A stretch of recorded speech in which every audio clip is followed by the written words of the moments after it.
할렐루야, 반갑습니다. TBC 성경 공부 이번 학기도 종강을 맞이하게 됐습니다. 그동안 공부에 수고해 주신 분들 감사드리고 오늘 또 즐거운 마음으로 은혜 받으시기를 축복하겠습니다.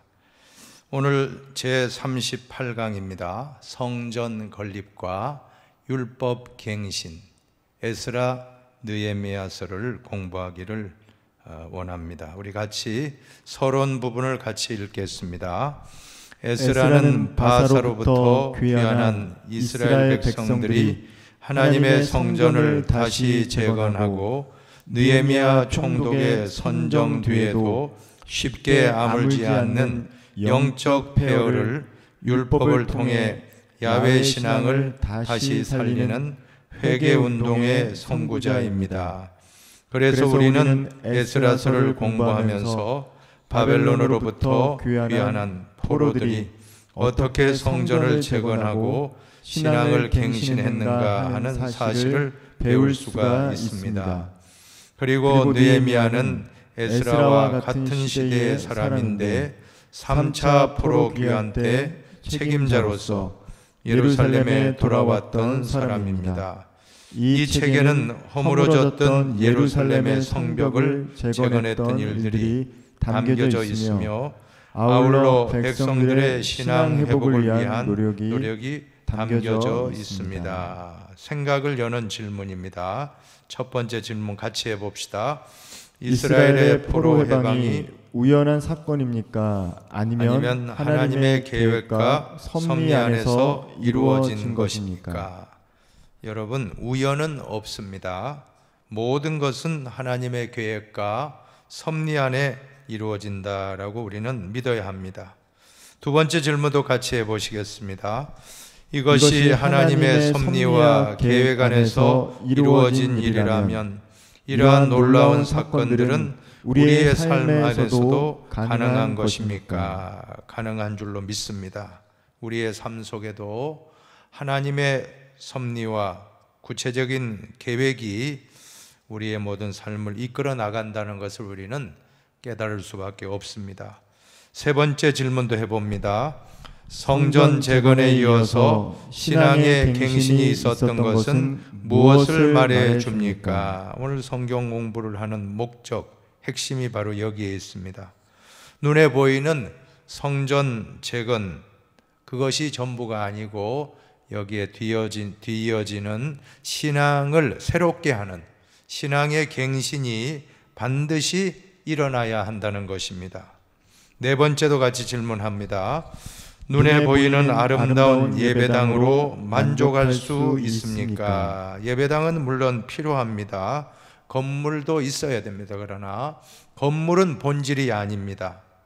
본질은 바로 눈에 보이지 않는 우리 마음의 성전, 보이는 예배당 건물의 성전과 더불어 보이지 아니하는 우리 마음의 성전을 잘 건축하는 것이 더 중요하다는 것을 알 수가 있습니다.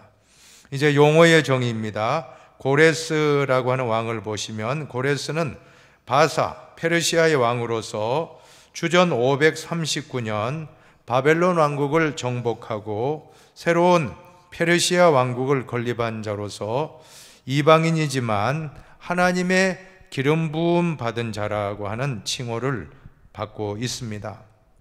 참으로 고레스는 탁월한 왕이었습니다. 역사적으로 고레스를 연구해 보면 고레스는 정복지를 가면서 부하들에게 세 가지 명령을 꼭 내렸다고 하는 것입니다. 첫째, 사람을 죽이지 말라. 둘째, 약탈하지 말라. 셋째, 파괴하지 말라. 자, 그러니까 고레스의 군대가 가는 곳마다 많은 사람들로부터 오히려 환영을 받았다라고 하는 기록이 남아 있습니다. 그는 주전 538년 회복의 조서를 발표하고 유대인 본국 귀환을 추진한 왕이었습니다. 모든 포로들은 고국으로 돌아가라. 결국 유다 백성들도 포로 생활에서 본국으로 귀환하게 되었고, 그래서 성경은 이사야 45장 1절에 보면 하나님의 기름 부음을 받은 고레스라고 그런 칭호를 했던 것입니다. 두 번째 아닥사스다 왕입니다. 아닥사스다 1세는 주전 464년에서 423년에 재직했던 바사의 왕, 페르시아 왕으로 느헤미야를 예루살렘 총독으로 임명하고 성벽 재건을 허락했던, 그리고 지원까지 해줬던 왕입니다. 기슬루월을 보시기 바랍니다. 이것은 기슬루월이라는 것은 유대 달력입니다. 유대 달력으로 9월 달을 말하는데 이는 출애굽 때를 1월로 계산하는 것에 의하는 것입니다. 이때와 관련해서 느헤미야 2장 1절에 니산월은 유대력으로서는 1월 달인데 포로 후에는 아비벌, 원래는 아비벌이라고 했는데 정월이 아비벌입니다. 출애굽을 시작했던 출애굽을 기념하는 달이 바로 유대력으로 아비벌인데 니산월이라고도 불렀습니다. 포로 이후로는 니산월. 이것을 왜 강조하느냐 하면 기슬루월이라고 하는 것은 양력으로 하면, 유대력으로 하면, 종교력으로 하면 9월 달인데 양력으로 환산하면 11월 달에서 12월 달에 해당이 되고, 니산월은 언제냐 하면 양력으로 3월에서 4월에 해당이 되는 것입니다. 느헤미야가 나라와 민족이 황폐하다는 소식을 듣고 금식하며 울며 기도했던 그 시기가 시작한 것이 바로 기슬루월인데, 그리고 4개월 후에 니산월에 아닥사스다 왕이 이 느헤미야를 총독으로 예루살렘에 파견하게 되는 그러한 놀라운 응답이 이루어졌던 것입니다. 정확하게 4개월입니다. 우리가 기도하면 반드시 때가 온다는 것입니다. 기슬루월에 기도를 시작했는데 니산월에 응답이 되었다. 정확한 것은 4개월입니다. 4개월 동안 기도하여 이와 같은 하나님의 일을 이루어 나가는 것을 볼 수가 있습니다. 시대적인 배경을 보시면 바벨론에 끌려갔던 이스라엘 백성들은 고레스 왕에 의해 전부 3차례에 걸쳐서 유대 땅으로 귀환하게 됩니다. 하지만 유대 땅에는 수십 년 동안 실망과 좌절이 계속되었습니다. 돌아와 보니까 모든 것은 황폐했던 것입니다. 바로 이 기간에 학개와 스가랴가 강력한 예언을 통해서 좌절한 이스라엘 민족을 일깨우는 계기가 되었고, 그리고 주전 515년에 성전을 재건하고 봉헌하는 감격을 맛보게 되는 것입니다. 그러나 성전 봉헌 이후에도 환희와 기쁨보다는 계속되는 여러 가지 혼란한 상황으로 인해서 절망은 유대인들 전체를 괴롭혔던 것입니다. 더욱이 페르시아에 남아있던 소위 바벨론 유대인들은 그곳에서 안정과 그러한 모든 정치적 상승을 타면서 예루살렘 귀환을 지연하거나 포기하고 있었습니다. 이것이 또한 유대에 있는 예루살렘 유대인들을 더욱 불안하게 하는 그러한 일들이었습니다. 70년 가까이 그 바벨론 땅에서 살다 보니까 그 땅이 더 평안하고 그 땅이 더 안정이 되고 그 땅이 더 훨씬 살기가 좋았던 것입니다. 다 삶의 터전을 내려놓고 고국으로 돌아온다는 것, 먼 거리를 걸어서 돌아온다는 것 얼마나 힘들었겠습니까? 그런 상황이 지금 유대의 상황이었습니다. 성전 재건과 봉헌 이후에도 살아나지 않는 영적 환희는 종교적 무관심과 영적 공허에 빠지게 되었던 것입니다. 종교적 무관심은 제사장들의 타락으로 나타났고, 안식일을 외면하고 11조를 무시하고 금지된 이방인과의 결혼을 하는 것으로 이어졌습니다. 거기에다 강자들은 약자들을 착취하는 사회적인 혼란까지 많은 문제를 야기했던 것입니다. 권력자는 약자를 착취하고 돈 있는 자는 돈 없는 자를 착취하는 그러한 약육 강식의 그런 참 사회 혼란상을 경험하게 되었습니다. 이제 말씀의 해석입니다. 첫 번째, 예루살렘 귀환입니다. 제1차 귀환은 스룹바벨의 인도로 이루어졌습니다. 이스라엘 사람들은 먼 길, 약 한 1400km를, 그것도 좋은 땅이 아니고 광야길, 사막길을 걸어서 예루살렘에 돌아왔으며 인원은 약 5만 명 정도가 되었을 것으로 추측합니다. 그러나 실제로는 더 적은 인원이었을 것이라고 봅니다. 2차 귀환은 에스라를 중심으로 이루어졌는데 약 2,000명이 돌아왔고 3차 귀환은 느헤미야의 주도로 이루어졌습니다. 그러나 돌아온 예루살렘은 사람들의 한숨과 눈물만을 자아내는 황폐한 도시 그 자체였습니다. 그러니 시리와 절망에 빠질 수밖에 없었습니다. 이런 상황 속에서 성전을 재건하고 무너진 성벽을 다시 쌓게 되었던 것입니다. 두 번째 단락입니다. 성전과 성벽 재건입니다. 성전을 재건하는 가장 중요한 이유가 무엇입니까? 단순히 성전 재건이 문제가 아니고 야훼 신앙, 여호와 신앙을 회복하는 일이었습니다.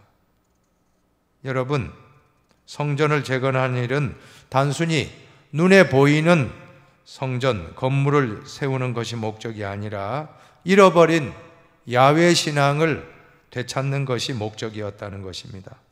그런데 제1진으로 귀환한 스룹바벨을 중심으로 성전을 잘 재건하려고 했지만 본토에 남아있던 유대인들과 특별히 사마리아 사람들이 방해하게 되었습니다. 왜 방해했습니까?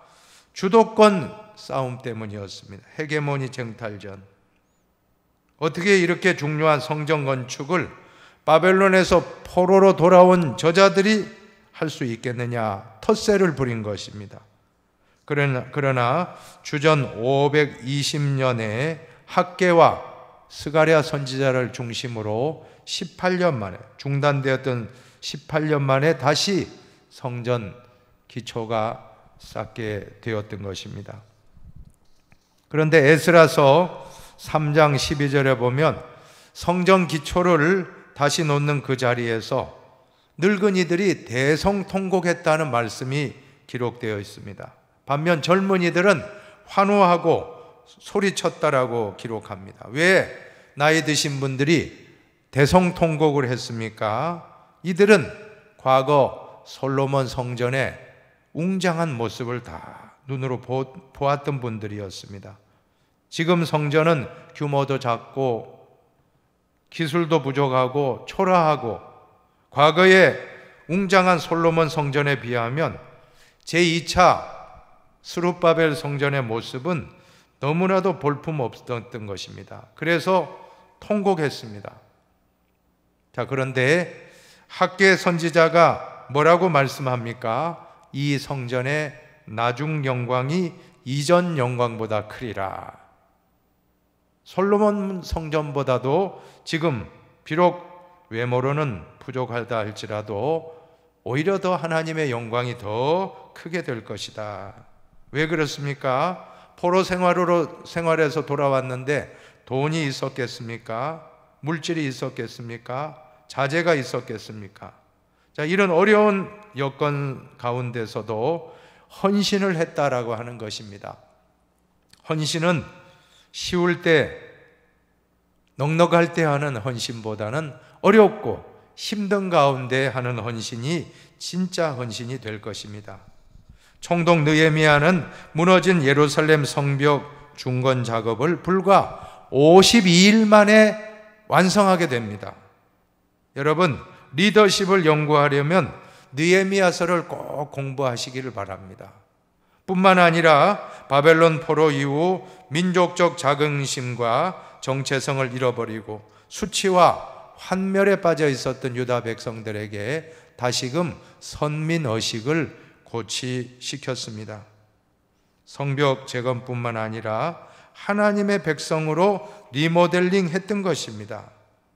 공동체의 문제는 리더십의 문제인데 느헤미야는 어떤 리더십을 가지고 있었습니까? 참 오늘 저와 여러분이 느헤미야의 리더십을 같이 공부하기를 원합니다. 첫 번째로 느헤미야의 리더십은 공감의 리더십입니다. 공감의 능력입니다. 공감의 능력이 무엇입니까? 느헤미야는 전혀 울 필요도 없었고 금식할 필요도 없는 사람이었습니다. 왜 그럴까요? 페르시아 땅에, 포로로 잡혀간 땅에서 성공했기 때문입니다. 당시 아닥사스다 왕의 술 맡은 관원장이 되었다라고 하는 것은 요즘 같으면 대통령실의 비서실장이 되었다라고 해도 될 것입니다. 자, 그런데 느헤미야서 1장 4절에 보면 느헤미야가 울며 슬퍼하며 금식하며 기도했다라고 합니다. 왜 그럴까요? 조국의 비참한 소식, 조국이 황폐하고 폐허가 되었다는 소식을 지인으로부터 그 소식을 듣는 순간부터 울며 금식까지 했다라고 하는 것입니다. 이것이 바로 공감의 능력. 지도자는 백성의 아픔에 공감하고 목회자는 성도의 아픔에 공감하지 아니하면 지도자로서는 부족하다라고 하는 것입니다.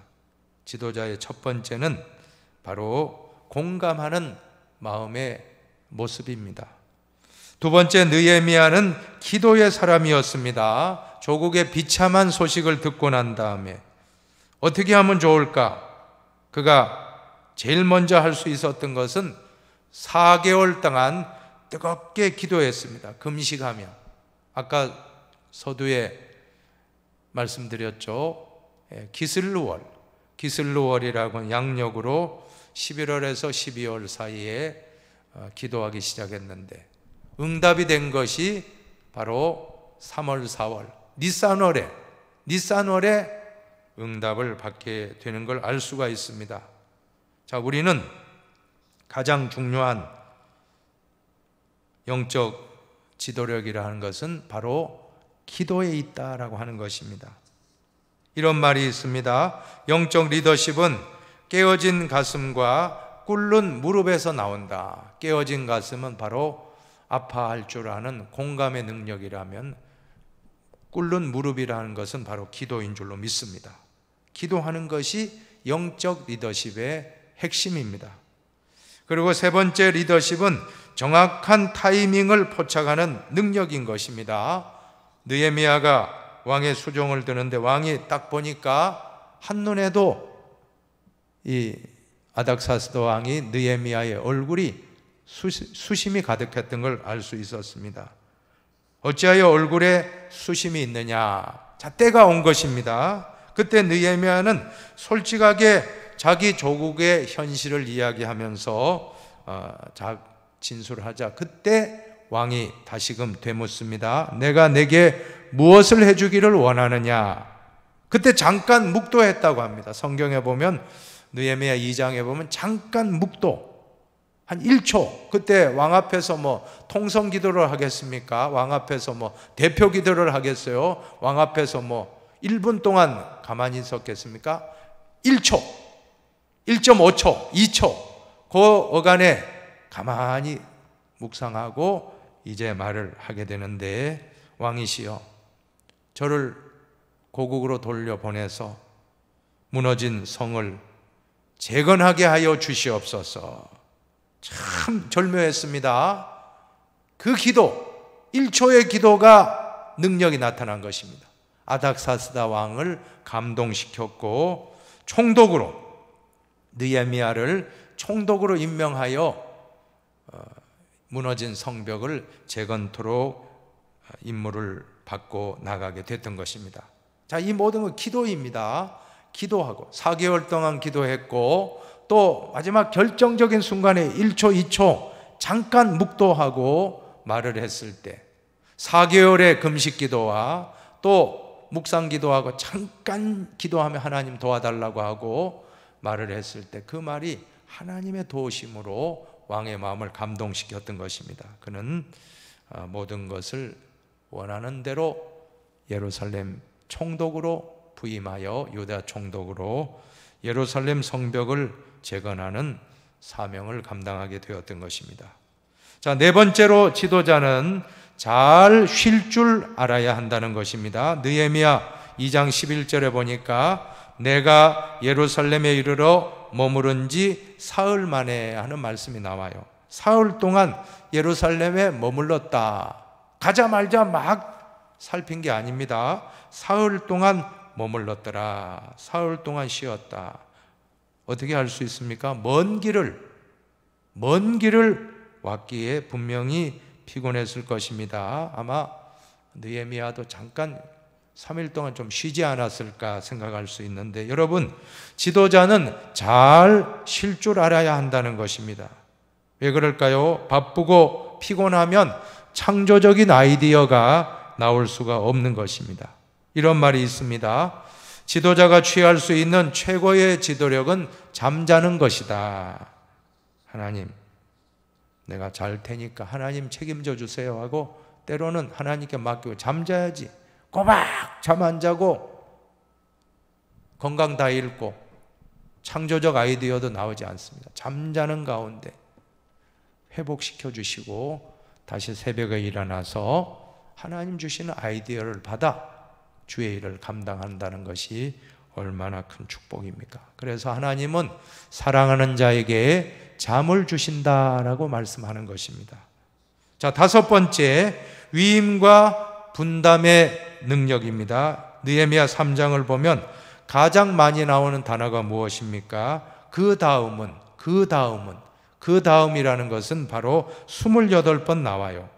느헤미야는 무너진 성벽 전체를 40여 개 구역으로 나누었습니다. 그리고 다 사람들에게 분담을 시켜서 성벽을 재건하게 했던 것입니다. 자, 물론 지도자가 모든 것을 다 파악하고 있어야 되겠지만 지도자는 과감하게 그 모든 것을 위임할 줄 알아야 한다는 것입니다. 위임하고 분담시킬 때 더 효과적으로 모든 일을 이루어 나갈 수가 있습니다. 도저히 분담하지 않는 그런 지도자 안 된다라고 하는 것입니다. 느헤미야처럼 과감하게 분담시키라. 위임하고 분담하라. 또 여섯 번째로는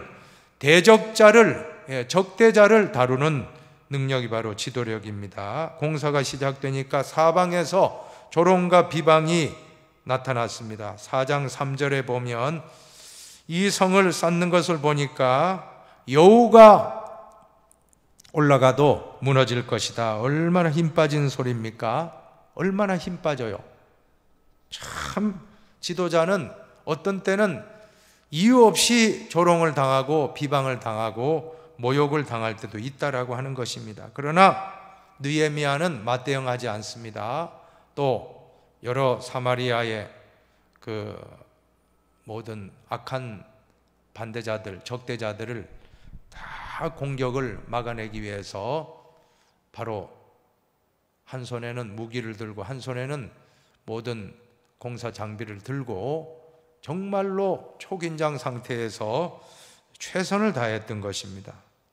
여러분, 누군가 나를 대적하는 것, 목회도 그렇습니다. 목회라고 하는 것은 나에게 잘 이렇게 참 지지해 주시는 분, 그분들이야 뭐 바랄 것도 없죠. 너무나 감사하죠.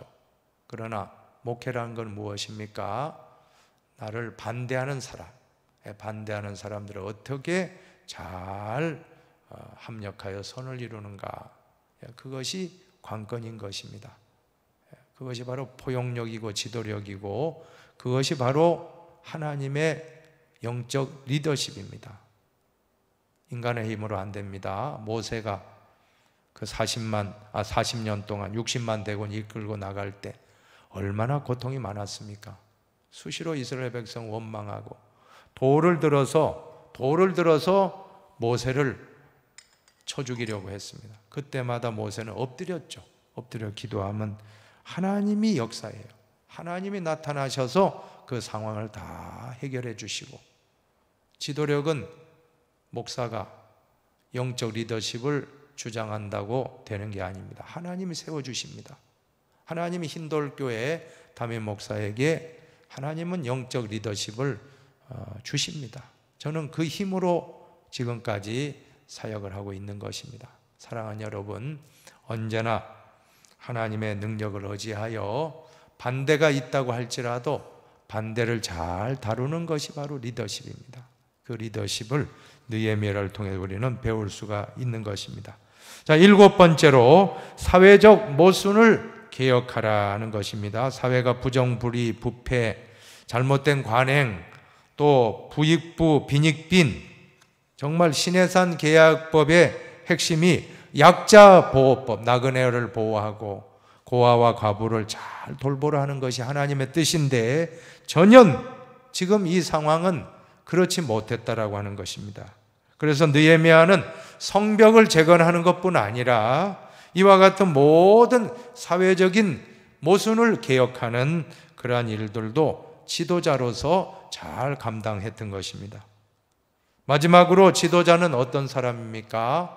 사람을 세우는 자라고 하는 것입니다. 여러분, 결국 우리 교회도 마찬가지입니다. 교회도 건물을 짓는 것이 아니고 사람을 키워야 한다는 것입니다. 건물에 수백억 돈을 들여가지고 은행 융자를 받아가지고는 그 빚을 몇십 년 갚아나가도 다 못 갚아요. 이자 내기도 허덕이는 그런 상황이 하나님 기뻐하시겠습니까?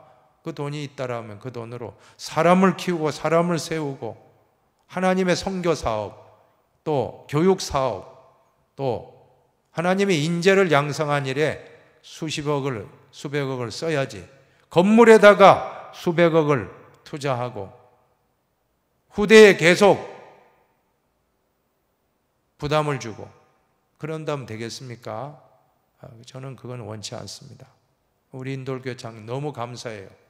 이 건물을 리모델링 하기로 당회에서 결정을 하고 리모델링해서 참 최선을 다해서 참 우리가 할 수 있는 한 참 이 건물을 잘 리모델링 했다라고 생각하고, 그런데 이 건물이 문제가 아닙니다. 건물이 전부가 아니고 우리는 사람을 키워야 됩니다. 다음 세대를 키우고 우리 모든 성도 한 사람 한 사람을 세우고, 교회의 목적은 사람을 살리고 사람을 세우고 사람을 파송시켜서 주님의 일을 하게 하는 것이 바로 교회의 더 큰 목적이 아닌가. 자, 그런 의미에서 느헤미야는 성벽을 재건한 일뿐만 아니라 사람을 세우는 일을 했는데 그것이 바로 다음 나오는 율법 갱신 운동에 잘 나타나고 있습니다. 성전과 성벽을 완성한 이후에도 유대 공동체 안에는 영적 공허가 그대로 자리 잡고 있었습니다. 이러한 상황 속에서 느헤미야는 백성들을 수문앞 광장에 모이게 하고 학사 에스라를 초청해서 하나님의 말씀인 율법책을 읽도록 하였던 것입니다. 다음 좀 띄워주시면 좋겠네요. 그 다음 부분. 이런 상황 속에서 느헤미야는 백성들을 수문앞 광장에 모이게 했고 학사 에스라를 초청해서 하나님의 말씀인 바로 율법을 읽도록 하였던 것입니다. 하루 종일 읽었습니다. 백성들이 눈물로 회개하는 민족적인 회심 사건이 일어났는데 이것은 말씀을 통한 하나님과의 만남입니다. 여러분, 말씀을 통해 하나님을 만나야 할 줄로 믿습니다. 이 성회가, 수문앞 광장의 부흥성회가 성공할 수 있었던 비결이 무엇입니까? 첫째는 말씀을 사모하는 열린 마음이 있었다라고 하는 것입니다. 여러분, 아무리 소낙비가 쏟아져도 그 모든 이 컵이 있는데 비가 내리는데 만약에 이 뚜껑을 그냥 닫아둔다라고 하면 담기겠습니까? 하나도 담길 수가 없습니다. 뚜껑을 열어야 됩니다. 마음문을 열어야 돼요. 우리가 하나님 말씀 받을 때에도 우리가 은혜의 소낙비가 내리는데 우리 마음이 닫혀져 있으면 안 됩니다. 열린 마음을 가져야 됩니다. 배우려는 마음, 또 겸손하게 들으려는 마음, 사모하는 마음이 바로 그와 같은 열린 마음입니다. 두 번째는 말씀에 대한 목마름이 있었습니다. 목마른 사슴 시냇물을 찾아 헤매이듯이 내 영혼 주를 찾기에 갈급하나이다. 말씀에 대한 갈증, 목마름이 다 있었습니다. 그리고 말씀에 대한 경외심이 있었는데 느헤미야 8장 5절에 보면 책을 펼 때에 모든 백성이 일어서니라. 책을 펼 때 일어섰다라는 것은 무엇입니까? 말씀에 대한 경외심입니다. 이런 전통으로 어떤 교회에서는 성경 봉독을 할 때 회중들이 다 일어나는 그러한 교회도 있다고 제가 들었는데 왜 그럴까요? 이 말씀을 들을 때 느헤미야와 에스라와 함께 전 백성들이 하나님 말씀을 듣는 그 자리에서 온 백성들이 말씀을 강론할 때 일어났다라고 하는 것입니다. 여러분, 우리는 뭐 그렇게 또 일어날 수 없을지라도 하나님 말씀이 읽혀지고 봉독할 때 성경 봉독 시간에 마음속으로는 일어나시기 바랍니다. 그런 마음으로 한번 들어보시기 바랍니다. 이것이 바로 말씀에 대한 경외심입니다. 그리고 네 번째로 말씀에 대한 인격적인 반응인데 느헤미야 8장 9절에 보면 말씀을 듣고 다 우니라. 말씀에 감동을 받은 겁니다. 반응이 있어야 됩니다. 우리가 하나님 말씀을 들을 때 이런 마음의 심령이 감동이 있길 바랍니다. 때로는 눈물이 나고 또 결단을 하게 되고, 그래서 마지막은 말씀에 대한 순종인 것입니다. 순종. 자, 이 모든 과정, 말씀에 대한 순종하는 마음입니다. 이 모든 과정이 다 말씀으로 이루어졌다라고 하는 사실입니다.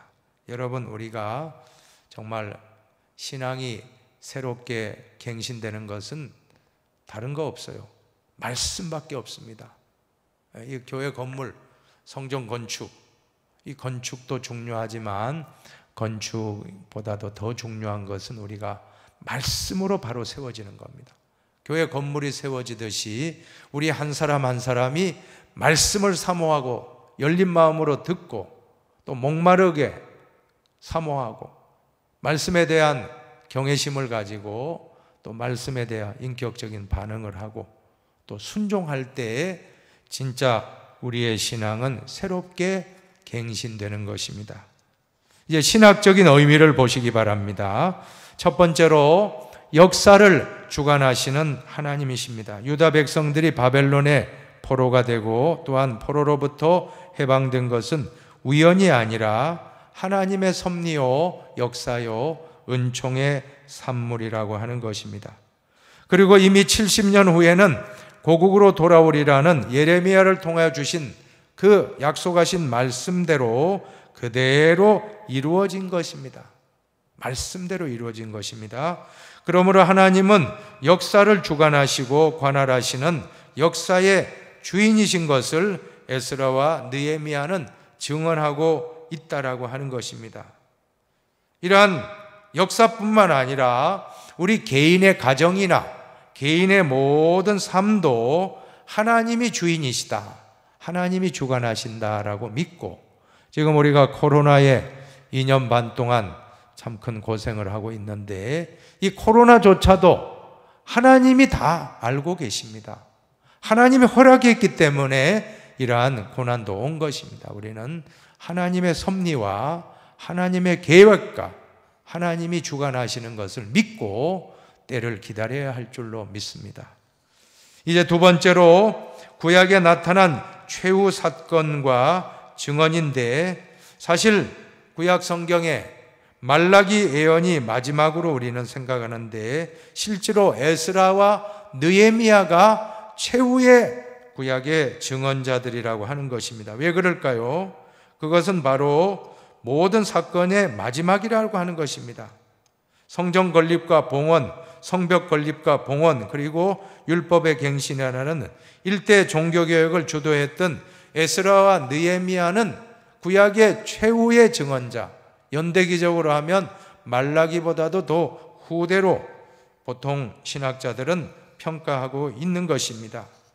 그래서 오늘 우리도 마지막으로 에스라 느헤미야서를 구약의 최후의 증언자로 공부를 하고 있습니다. 자, 세 번째로 제도와 말씀 차이입니다. 말씀 사이입니다.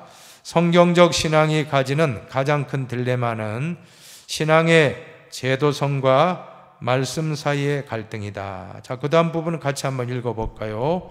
제도의 강조를 두면 신앙이 약화되고 신앙의 강조를 두면 반역사적이고 도피적이 되기 쉽기 때문이다. 예, 독일의 기독교 사회 윤리학자인 에른스트 트레일치라고 하는 분이 있는데 이분은 두 가지 유형, 교회형과 종파형으로 구분하여서 설명을 하는데, 교회형은 제도권, 건물을 중요시하고 제도를 중요시하고, 예를 들면 캐톨릭, 로마 캐톨릭과 같은 그런 교회 형태입니다. 종파형은 신앙을 강조하므로 마치 역사와 삶을 도피하는 것 같은 입장이 있다는 것입니다. 눈에 보이는 건물보다 종파형은 신앙을 강조하는데, 그것이 지나치면 역사의식이 없이 그저 세상과 유리되어 도피하는 것 같은 그런 입장도 약점이라고 하는 것입니다. 그렇다면 에스라의 율법 갱신과 종교개혁 사건의 교훈은 무엇입니까? 이 두 가지 교회형과 종파형을 극복하려고 한 것이라는 것입니다. 성전 건축이나 성벽 중건이 그토록 소중한 제도적 보장이었지만 그것들이 없어서는 안 될 제도적 틀임에도 불구하고 신앙을 창조하거나 회개를 불러일으키는 본질적인 것은 아니라는 사실입니다. 건물이 필요합니다. 제도도 다 필요해요. 그러나 본질은 아닙니다. 민족적 회개와 언약의 갱신은 제도가 아니라 하나님의 말씀에서 오는 것이며 말씀을 듣고 순종하는 것이 핵심이라는 것입니다. 사랑하는 여러분, 우리가 신앙생활을 분명히 기억하십시오. 우리는 건물도 중요하고 제도도 중요하고 다 모든 게 다 중요하지만, 전통도 중요하지만 가장 중요한 것은 우리가 하나님 말씀을 사모하고 말씀을 겸손히 듣고 말씀을 잘 갈증을 느끼고 말씀을 경외하는 마음을 가지고 말씀대로 우리는 순종하는 것입니다. 한번 따라합시다. 말씀을 듣고 순종하는 것이 신앙생활입니다. 그보다 더 우선은 없습니다. 항상 제도가 아니라 어떤 건물이 아니라 하나님의 말씀입니다. 우리가 왜 TBC 성경 공부를 지금껏 감당하고 있습니까? 왜 흰돌 교회가 TBC 성경 공부를 이렇게 참 힘들게 공부를 왜 시키는 것입니까? 결론은 말씀이라는 겁니다. 말씀. 우리가 돌아가야 될 것은 말씀밖에 없어요. 건물이 아닙니다. 제도가 아닙니다. 하나님의 말씀. 이 말씀 안에 해답이 다 있습니다. 하나님 말씀을 잘 듣고 말씀 앞에 회개하게 되고 말씀 앞에 순종하게 되고 말씀으로 돌아갈 때 우리는 수문 앞 광장에 이 모든 것이 바로 부흥운동의 핵심은 바로 말씀에 있었습니다. 그래서 흔히들 수문 앞 광장에서 말씀 사경회를 했다고 하는데, 우리 대한민국, 우리 민족의 복음화 역사를, 선교 역사를 보면 초창기에 선교사님들이 참 우리 한국에 와서, 조선 땅에 와서 복음을 전하고, 참 우리 민족, 우리 신앙의 선배들이 말씀을 사모한다는 말씀 사경회를 2주간 했다는. 2주간, 이틀이 아니고 2주간 하고.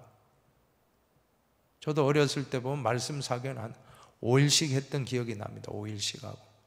요즘은 3일, 이틀 하지만 그렇게 말씀을 사모하는 겁니다. 말씀을 사모하는 민족. 이 말씀 사경회의 이 모든 것은 바로 오늘 이 느헤미야서에 나오는 이러한 놀라운 역사, 바로 에스라 율법사, 학사 겸 제사장, 이 에스라의 말씀 강론과 함께 사람들의 모든 신앙이 새로워졌다, 신앙이 갱신되는 것입니다. 우리 모든 성도님들 결국 결론은 말씀입니다. 이제 이 TBC 성경 공부가 종강이 된다고 해서 이런 방심하지 말고 계속 말씀을 공부하고, 지금 이 모든 내용은 홈페이지, 우리 교회 홈페이지에 다 있습니다. 여러분이 한 번씩 또 좀 배우고자 하는 분이 있으면 들어가 보세요. 들어가서 한 번씩 듣고 또 다시 한번 되새기고, 한 번 들어서 알 수가 없습니다. 두 번 듣고 세 번 듣고 하면 또 깨달아집니다.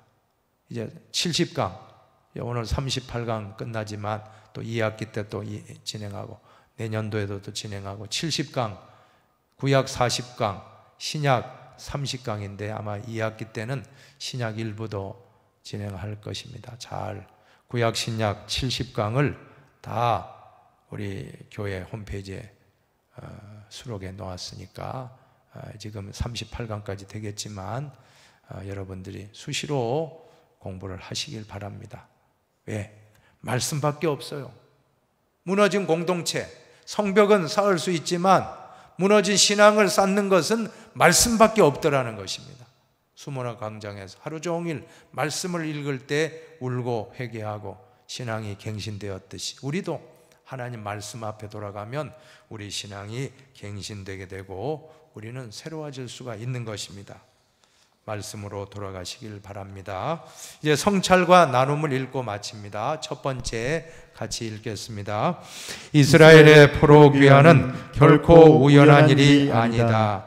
성경에 예언한 대로 하나님의 섭리 가운데서 이루어진 일이다. 이러한 일이 역사 속에 있었다는 것은 재현의 가능성이 오늘날에도 있음을 말해주는 것이다. 여러분, 오늘 이스라엘의 포로 귀환이 우연이 아닙니다. 하나님의 모든 섭리와 하나님의 모든 계획 가운데 이루어졌다라고 하면, 오늘 우리가 지금 당하고 있는 모든 문제, 지금 우리가 겪고 있는 코로나의 고통, 지금 우리가 겪고 있는 모든 답답한 상황, 이조차도 하나님이 다 계획하고 섭리한다라고 믿고 우리는 이 모든 고난을 잘 통과하면 오히려 순금 같은 믿음으로 나오게 될 것입니다. 모든 것은 우연은 없습니다. 하나님의 섭리와 계획 속에 있다는 걸 믿고 담담하게 잘 통과하시기 바랍니다. 지금 고난당한 자가 있습니까? 기도하시기 바랍니다. 즐거워하는 자가 있습니까? 찬송하시기 바랍니다. 기도와 찬송으로 담담하게 모든 문제를 이겨나가면 우리는 하나님 나라까지 잘 무사히 당도하게 되리라고 믿습니다. 이제 두 번째 읽고 마칩시다. 두 번째입니다. 말씀과의 만남에서 우는 회개가 참 회개이다. 진정한 회개는 다른 거 없어요. 감정적인 게 아닙니다. 이 말씀 앞에 에스라가 하나님 말씀, 율법 말씀을 강론할 때에 그 모든 포로에서 돌아온 백성들이 울면서 통에 잡아가며 깨닫게 되었습니다. 다른 방법 없어요. 말씀밖에 없습니다. 감정이 아닙니다. 말씀 앞에 우리가 회개하는 것은 진짜 회개입니다. 감정적인 회개가 아니라 말씀 앞에 돌아가서 말씀을 통하여 우는 회개, 참 회개가 될 것입니다. 이러한 회개가 우리 안에서 끊임없이 다시 갱신되고 갱신된다면 우리 신앙이 날로 새로워지고 날마다 새로운 피조물로서의 사명을 감당하게 될 줄로 믿습니다. 이제 1학기 잘 마치겠습니다. 이렇게 종강하고 가을에 또 이제 4학기가 되겠군요. 이번 학기 3학기로 볼 때 4학기 개강을 또 가을에 하도록 하겠고, 또 방학 중에도 유튜브 홈페이지를 통해서 한 번씩 복습해 주시면 좋겠습니다. 여러분들이 한번 이 부분 조금 내가 더 한번 보겠다 하는 부분이 있으면 얼마든지 들어오셔서 한 번씩 읽고 또 추천도 해 주시고 자녀들에게도 친구들에게도 한 번씩 이렇게 권면해 주면 얼마나 좋습니까? 이 좋은 하나님 말씀을 나 혼자만 은혜 받지 말고 옆에 있는 친구들에게도 가족들에게도 잘 또 공유한다면 그보다 더 좋은 일은 없으리라고 믿습니다. 이제 이번 학기 수고 많으셨고 늘 승리하는 우리 모든 성도님들 다 되시기 바랍니다. 제가 기도하고 마치겠습니다. 하나님 아버지 감사합니다. 이렇게 TBC 성경 공부 과정을 허락해 주시고 벌써 이렇게 절반을 넘었습니다. 38강까지 마치고 3학기를 종강하게 되었는데 이제 가을에 9월달 4학기를 잘 진행하고 구약도 마치고 이제는 신약으로 들어가게 되겠사오니 이 과정을 통하여 우리 흰돌교회가 다른 방법이 없다고 했습니다. 건물도 아니요, 제도도 아니요, 오직 말씀 앞에 회개하는 것이 가장 큰 진정한 회개요, 진정한 갱신이라고 했사오니 건물을 짓고 건물을 올리고 제도를 완성하는데 목적을 두지 말고 말씀 안에서 우리 자신을 새롭게 갱신시키는 그러한 귀한 성도가 다 되게 하여 주시옵소서. 이 성경 공부를 위해서 또 수고한 모든 종들도 다 갚아주시고 축복해 주시고 또 이 방송을 통하여 이 모든 성경 공부를 하시는 모든 분들 위해 하나님의 한량없는 축복이 가득 차게 하여 주시옵소서. 다음 학기에 기쁨으로 만날 줄로 믿사오며 길이요 진리요 생명 되시는 예수님의 이름으로 축복 기도하옵나이다. 아멘.